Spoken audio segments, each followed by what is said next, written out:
We're here with goaltender Steve Valiquette. And Steve, talk about, first of all, your performance tonight. Big win for you guys, right to the bitter end.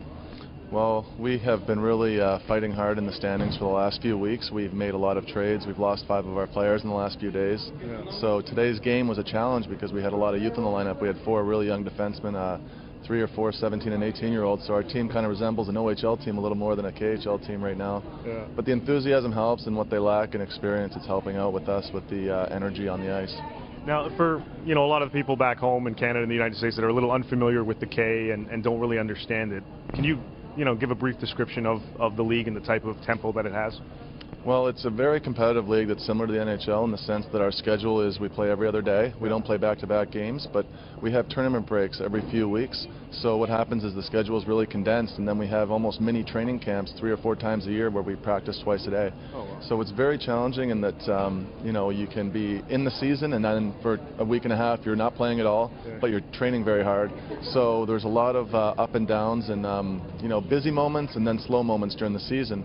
But overall, the hockey is very competitive, and I'd say it's second best to the NHL, quite a bit above the American Hockey League. Yeah, yeah.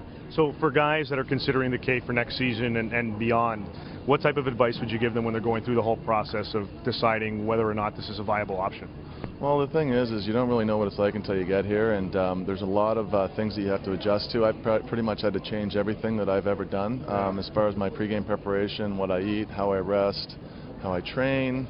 My equipment that I use, every adjustment has to be made, and if you're not willing to adjust and make changes in your game, then mentally you won't last. I think at the beginning of the year there may have been 20 North Americans in the Russian Federation, and now there's probably 6 or 7. Not everybody hangs in there. It's a really tough grind, and you have to be mentally very strong and willing to adjust. Yeah, yeah. No, what was the biggest change for you outside of your game? Was it just the atmosphere, the traveling to these different markets? How does? Well, I'd have to say that it's different in every aspect, and if I was to get into detail, we'd have to sit down and have a coffee for a few hours. It's really every difference imaginable. I've really I'd have to sit down with you for a long time to explain everything, but it's you just, like I said, you have to be willing to change and adapt.